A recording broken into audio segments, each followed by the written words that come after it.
नमस्कार मित्रांनो, एक्झाम जागर या एज्युकेशन यूट्यूब प्लॅटफॉर्मवर तुम्हा सर्वांचं पुन्हा एकदा स्वागत आहे.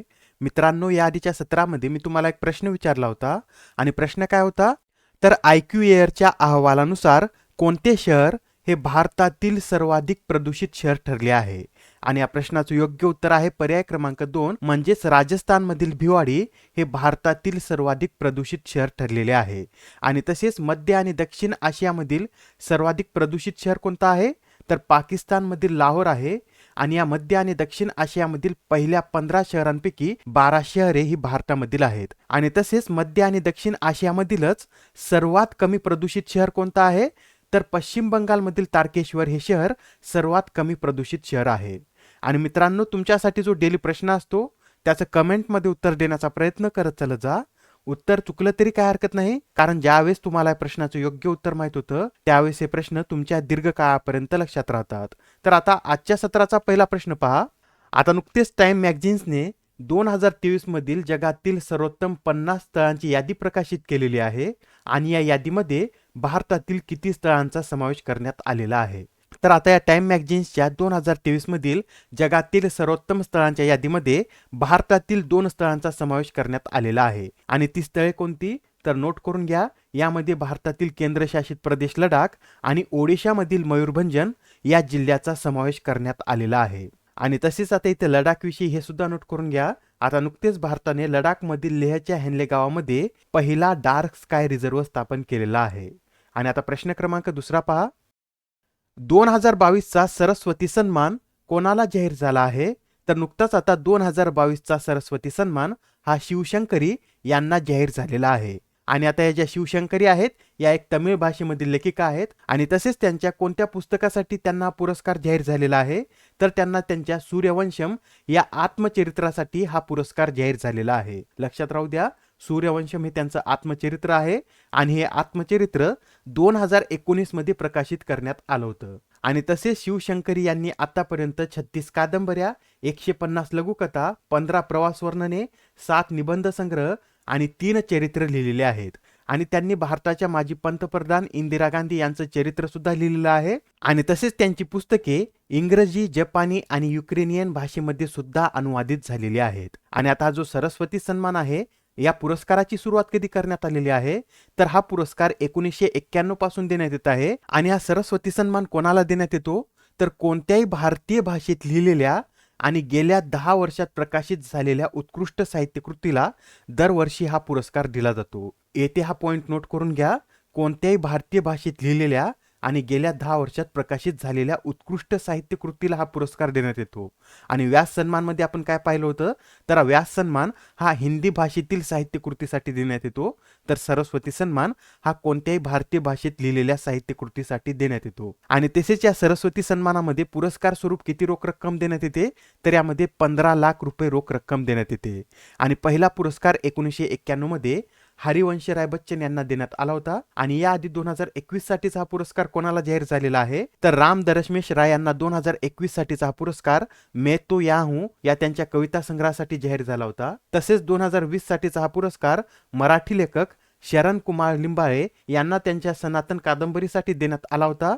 आणि 2019 साठीचा हा पुरस्कार वासदेव मोहे यांना त्यांच्या चेकबुक या लघुकथा संग्रहासाठी देण्यात आला होता. आणि यावेळी या पुरस्काराची ही कितवी आवृत्ती आहे? तर 32वी आवृत्ती आहे. आणि तसेच आता हा जो सरस्वती सन्मान आहे हा कोणाद्वारे देण्यात येतो? तर के बिर्ला फाउंडेशनद्वारे देण्यात येतो. आणि तसेच के बिर्ला फाउंडेशनद्वारे इतर सुद्धा पुरस्कार देण्यात येतात, ते सुद्धा नोट करून घ्या. याआधी आपण पाहिलेलंच आहे, व्यास सन्मान सुद्धा के बिर्ला फाउंडेशनद्वारे देण्यात येतो. आणि यामध्ये पुरस्कार स्वरूप किती रोख रक्कम देण्यात येते? तर 4 लाख रुपये रोख रक्कम यामध्ये देण्यात येते. आणि हा पुरस्कार हिंदी भाषेतील लेखकांना दिला जातो. आणि या फाउंडेशनद्वारे देण्यात येणारा दुसरा पुरस्कार कोणता आहे? तर बिहारी पुरस्कार. आणि हा जो पुरस्कार आहे हा पुरस्कार राजस्थानमधील लेखकांना दिला जातो. आणि यामध्ये रोख रक्कम किती देण्यात येते? तर 1 लाख रुपये यामध्ये रोख रक्कम देण्यात येते. आणि तिसरा पुरस्कार आहे वाचस्पती पुरस्कार. आणि हा संस्कृत मधील कोणत्याही कामासाठी देण्यात येतो. आणि या पुरस्कारामध्ये 1,50,000 रोख रक्कम देण्यात येते. तर आता प्रश्न क्रमांक दुसरा पहा.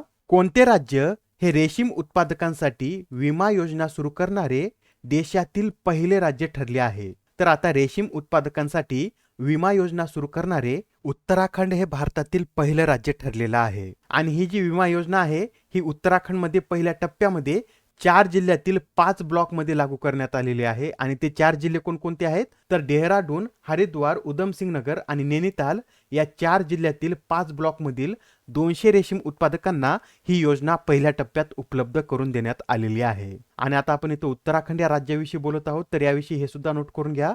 उत्तराखंडची स्थापना 9 नोव्हेंबर 2000 मध्ये झालेली आहे आणि स्थापनेनुसार हे 27वं राज्य आहे. आणि तसेच सध्या उत्तराखंडचे राज्यपाल कोण आहेत तर गुरमीत सिंग हे उत्तराखंडचे राज्यपाल आहेत आणि पुष्कर सिंग धामी हे सध्या उत्तराखंडचे मुख्यमंत्री आहेत. आणि उत्तराखंडमध्ये एकूण 6 नॅशनल पार्क आहेत आणि ते कोणकोणते तर Corbett national park, Nandadevi, Rajaji, Gangotri, Govind आणि valley of flowers national park हे उत्तराखंड या राज्यामध्ये स्थित आहे. आणि आता प्रश्न क्रमांक 14 पहा. आता नुकतेच केंद्रीय शिक्षण मंत्रालयाद्वारे देण्यात आलेल्या माहितीनुसार कोणत्या राज्यातील साक्षरता दर हा सर्वात कमी आहे तर आता केंद्रीय शिक्षण मंत्रालयानुसार बिहार या राज्यातील साक्षरता दर हा सर्वात कमी आहे. आणि बिहार या राज्यातील साक्षरता दर किती आहे तर 61.8% आहे. आणि बिहार नंतर दुसऱ्या क्रमांकावर कोणतं राज्य आहे तर अरुणाचल प्रदेश हे राज्य आहे आणि अरुणाचल प्रदेशमध्ये हा दर 65.3% आहे. आणि यामध्ये राजस्थान हे राज्य तिसऱ्या क्रमांकावर आहे आणि राजस्थानमध्ये हा दर 66.1% आहे. आणि भारतामध्ये सर्वाधिक साक्षरता दर हा कोणत्या राज्यामध्ये आहे तर केरळ या राज्यामध्ये आहे आणि केरळमधील हा दर 94% आहे. त्यानंतर लक्षद्वीप हा केंद्रशासित प्रदेश आहे. लक्षद्वीप या केंद्रशासित प्रदेशामध्ये हाच दर 91.85% आहे. आणि त्यानंतर तिसऱ्या क्रमांकावर मिझोराम हे राज्य आहे आणि मिझोराममध्ये हा दर 91.33% इतका आहे. आणि तसेच या माहितीनुसार ग्रामीण भागातील साक्षरता दर किती आहे तर 67.77% इतका आहे. आणि ते शहरी भारतातील साक्षरता दर किती आहे तर 84.11% इतका शहरी भागातील साक्षरता दर आहे. आणि आता प्रश्न क्रमांक 5 पहा. 5व्या पोषण पंधरवाडा सोहळ्याचे आयोजन कधी करण्यात येणार आहे तर आता या 5व्या पोषण पंधरवाडा सोहळ्याचे आयोजन 20 मार्च ते 3 एप्रिल दरम्यान करण्यात येणार आहे. आणि हा जो सोहळा आहे हा कोणाद्वारे राबवण्यात येत आहे तर महिला आणि बालविकास मंत्रालयाद्वारे हा सोहळा राबवण्यात येत आहे. आणि याचा उद्देश काय आहे तर जन आंदोलन आणि लोकसहभागातून पोषणाच्या महत्त्वाविषयी जागरूकता निर्माण करणे आणि निरोगी खाण्याच्या सवयींना प्रोत्साहन देणे हा या पोषण पंधरवाडा सोहळ्याचा उद्देश आहे. आणि तसेच यावेळेसची पोषण पंधरवाडा सोहळ्याची थीम काय आहे तर सर्वांसाठी पोषण, निरोगी भारताकडे एकत्रित वाटचाल अशी यावेळेसची याची थीम आहे. आणि पहा, याआधी भारतामध्ये 8 मार्च 2018 रोजी पंतप्रधान नरेंद्र मोदी यांनी पोषण अभियान सुरू केले होते आणि त्यानुसारच आता भारतामध्ये मार्च महिन्यात दरवर्षी 15 दिवस हा पोषण पंधरवाडा साजरा करण्यात येत आहे. तर सप्टेंबर महिना हा देशभरात राष्ट्रीय पोषण महिना म्हणून साजरा केला जात आहे. आणि आता प्रश्न क्रमांक 6 पहा. अलीकडेच कोणत्या राज्याने 19 नवीन जिल्हे आणि 3 नवीन विभाग स्थापन करण्याची घोषणा केली आहे तर अशा प्रकारची घोषणा ही राजस्थान या राज्याने केलेली आहे.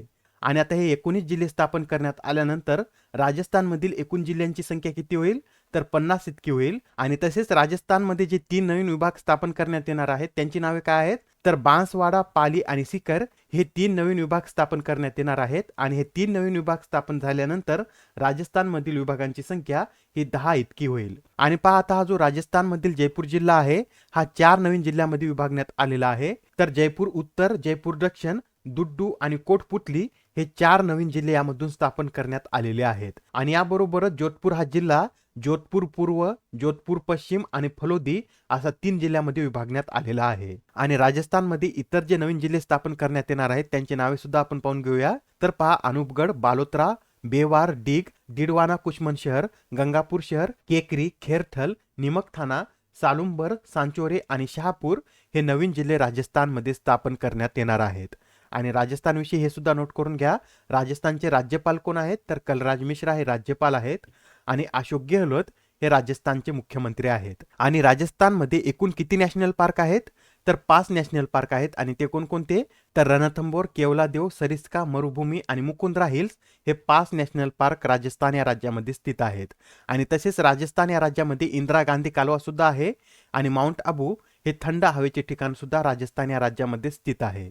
आणि आता प्रश्न क्रमांक 7 पहा. नेपाळ या देशाच्या उपराष्ट्रपतीपदी कोणाची निवड करण्यात आली आहे तर नुकतीच आता नेपाळ या देशाच्या उपराष्ट्रपतीपदी राम सहाय प्रसाद यादव हे निवडून आलेले आहेत.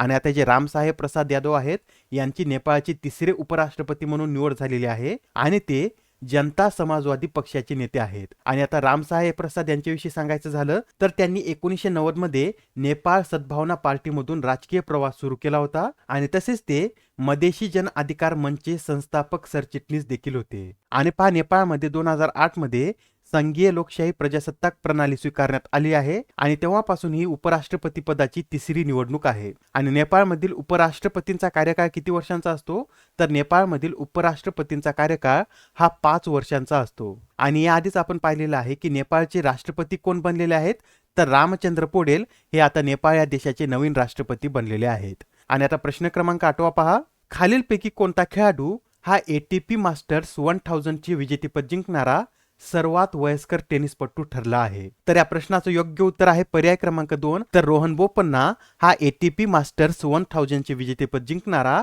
सर्वात वयस्कर टेनिसपटू ठरलेला आहे. आणि नुकतेच आता US मधील कॅलिफोर्निया येथे खेळल्या गेलेल्या या अंतिम सामन्यामध्ये रोहन बोपन्ना यांनी मॅट्यू एबडन यांच्या साथीने ही स्पर्धा जिंकलेली आहे. आणि ही स्पर्धा जिंकली त्यावेळेस रोहन बोपन्ना यांचं वय किती आहे तर 43 वर्षे इतकं त्यांचं वय आहे. आणि आता ते ही स्पर्धा जिंकणारे सर्वात वयस्कर टेनिसपटू ठरलेले आहेत. आणि आता प्रश्न क्रमांक 9 पहा, आता नुकतेच Bipin the man behind the uniform हे पुस्तक प्रकाशित झालेलं आहे. तर आता या पुस्तकाचे लेखक कोण आहेत? तर आता हे जे पुस्तक आहे हे पुस्तक रचना बिस्वत रावत यांनी लिहिलेलं आहे. आणि आता ज्या रचना रावत आहेत या एक पत्रकार आहेत आणि आता त्यांनी बिपिन रावत यांच्यावर Bipin the man behind the uniform हे पुस्तक लिहिलेलं आहे. आणि याबरोबरच याआधी सुद्धा काही पुस्तक प्रकाशित झालेले आहेत ते सुद्धा आपण एकदा रिवाइज करून घेऊया.